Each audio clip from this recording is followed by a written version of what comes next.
As you are welcome to business plus. तो जैसा कि अगर आप अमेज़न पे एफ़बीए करना चाहते हैं, अब एफ़बीए करने के बहुत से नुकसानात भी हैं और फ़ायदे भी हैं। अब आपको कैसे पता चलेगा कि आपने अपनी कौन-सी स्ट्रैटेजी अपनानी है जब आप एफ़बीए का स्टार्ट करना चाहते हैं अमेज़न के ऊपर। अब कोई भी जब आप स्टार्ट करते हैं बिज़नेस तो उसमें आपको बहुत ही मुख्तात तरीके से अप्रोच करना पड़ता है। तो उसके लिए कि अमेज़न जो एफ़बीए जब करते हैं उसके कुछ फ़ायदे भी हैं, फ़वाद भी हैं जो आप ऑलरेडी जानते हैं। उसमें ये कि कुछ फ़ायदे जो हैं बहुत कॉमन और वेरी इंपॉर्टेंट जो है वो आपको थोड़ा-सा रिवाइज़ करता हूँ मैं, कि सबसे पहले जो है कि बाय बॉक्स अगर आप एफ़बीए कर रहे हैं, तो उसमें बाय बॉक्स जो है वो सेलर के पास रहता है। तो क्योंकि अमेज़न जो है वो जब आप एफ़बीए कर रहे हैं, तो आपकी लिस्टिंग का बाय बॉक्स सिर्फ़ आपको असाइन करता है, तो आप किसी के साथ बाय बॉक्स शेयर नहीं करते हैं। तो उसका ये फ़ायदा होता है कि आप कह लें कि जितनी भी सेल कन्वर्जन है, वो आपकी वो ज़्यादा होती है, सेल वॉल्यूम आपकी ज़्यादा होती है।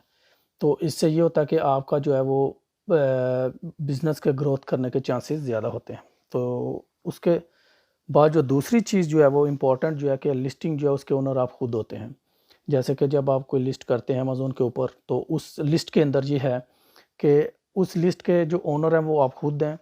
आप उस लिस्ट को किसी के साथ शेयर नहीं कर रहे हैं, तो उसका फिर ये फ़ायदा है कि वो लिस्ट जितनी देर आप उसको कैरी ऑन करते हैं, तो उस लिस्ट की ओनरशिप वो आपके पास रहती है। तो वो आपकी एक कह लें कि एक प्रॉपर्टी है अमेज़न के ऊपर, एफ़बीए के ऊपर।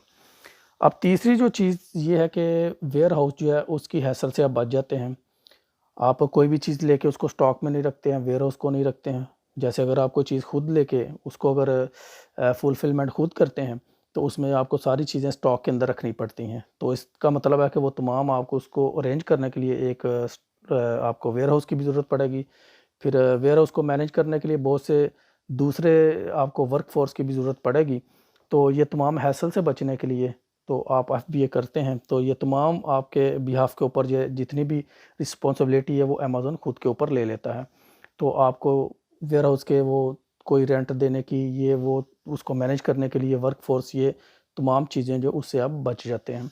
अब ये कि जो तीसरा एडवांटेज था जो एफ़बीए का था, चौथा एडवांटेज वो था कि free from the headache of shipment.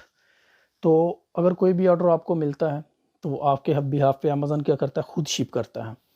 अब जैसे कि अगर आप खुद उसको फुलफ़िलमेंट करते हैं, तो शिपमेंट के लिए आपको एक पार्टनर कोरियर की ज़रूरत पड़ती है। तो जब आप एक कोरियर को हायर करते हैं, अगर खुद शिपमेंट आप कर रहे हैं, तो उसमें आपको बहुत सी प्रॉब्लम्स का सामना करना पड़ता है। सम टाइम कोरियर जो वो आपके एतमाद पे पूरा नहीं उतरता है और आपका तमाम बिज़नेस जो है वो मेस अप हो सकता है। तो इसलिए ये कोरियर जो है इसकी इम्पोर्टेंस जो है, आप कोई भी ऑनलाइन बिज़नेस करते हैं उसमें बहुत ज़्यादा होती है। तो जब आप एफ़बीए करते हैं तो आपकी ये तमाम रिस्पॉन्सिबिलिटी अमेज़न अपने सर पे ले लेता है। तो क्या करता है, आपकी प्रोडक्ट को बहिफ़ाज़त ऑर्डर रिसीव होने के बाद अपने वेयरहाउस से उठाता है और वेयरहाउस से उठा के आपको कस्टमर को शिप करता है, उसको डिलीवर करता है। तो ये एक बहुत बड़ी क्या इसका मैं आपको एडवांटेज है एफ़बीए का, तो इस एडवांटेज को आपको अवेल करना चाहिए। तो उसके बाद शिपमेंट के बाद जो है कस्टमर सर्विस जो है बड़ा इम्पोर्टेंट इसका इशू है एफ़बीए का या कोई भी अमेज़न सर्विस का, या आप कोई भी ऑनलाइन बिज़नेस करते हैं, तो उसमें कस्टमर सर्विस जो है इस दौर के अंदर बड़ी इम्पोर्टेंट है। तो अगर आप कस्टमर सर्विस अच्छे तरीके से प्रोवाइड नहीं करते हैं, तो आपके जो कस्टमर्स हैं वो आपके वो आहिस्ता-आहिस्ता कम हो जाते हैं। आपकी सेल कन्वर्शन जो है वो कम हो जाती है, सेल वॉल्यूम आपकी कम हो जाती है, अगर आप कस्टमर सर्विस सही प्रोवाइड नहीं कर सकते हैं कस्टमर्स को। तो कस्टमर सर्विस की इम्पोर्टेंस को मद्देनज़र रखते हुए अगर आप एफ़बीए की तरफ जाते हैं, तो ये आपको एक एडवांटेज और प्लस पॉइंट मिलता है। तो उसकी रीज़न ये है कि जब अमेज़न जो है उसके पास प्रोफ़ेशनल और क्वालिफ़ाइड जो है वो अफ़राद बैठे हैं जो आपके बिहाफ़ के ऊपर आपको कस्टमर सर्विस जो है वो प्रोवाइड करेंगे।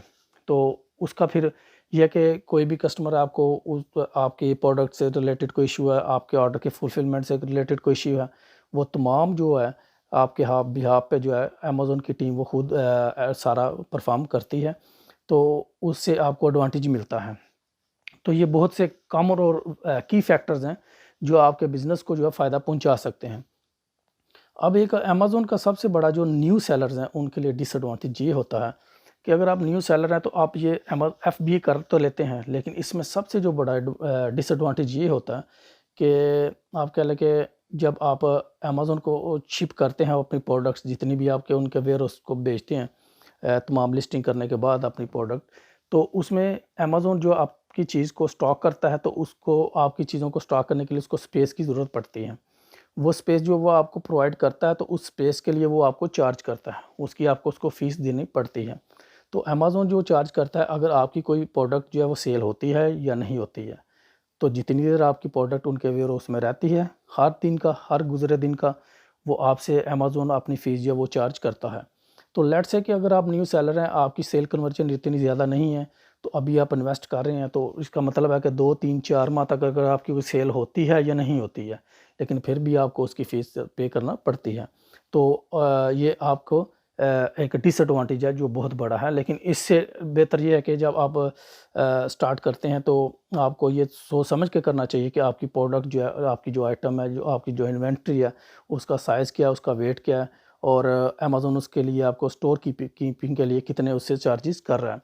तो इस चीज़ को आपने लाज़मी मद्देनज़र रखना है जब भी आप FBA करेंगे, क्योंकि ये एक वेरी की फैक्टर है, और यही फैक्टर जो है वो आपके बिज़नेस को फेलियर और आपके बिज़नेस की सक्सेस में एक इम्पॉर्टेंट रोल परफॉर्म करता है। तो उम्मीद है कि ये आपको वीडियो अच्छी लगेगी। तो अगर आपको अच्छी लगे, आप कमेंट करें, शेयर करें। अगर इसके मतलब FBA के मतलब कोई भी आपके ज़हन में क्वेश्चन है, तो आप क्वेश्चन कर सकते हैं। तो hopefully you will have a good time and see you in the next video.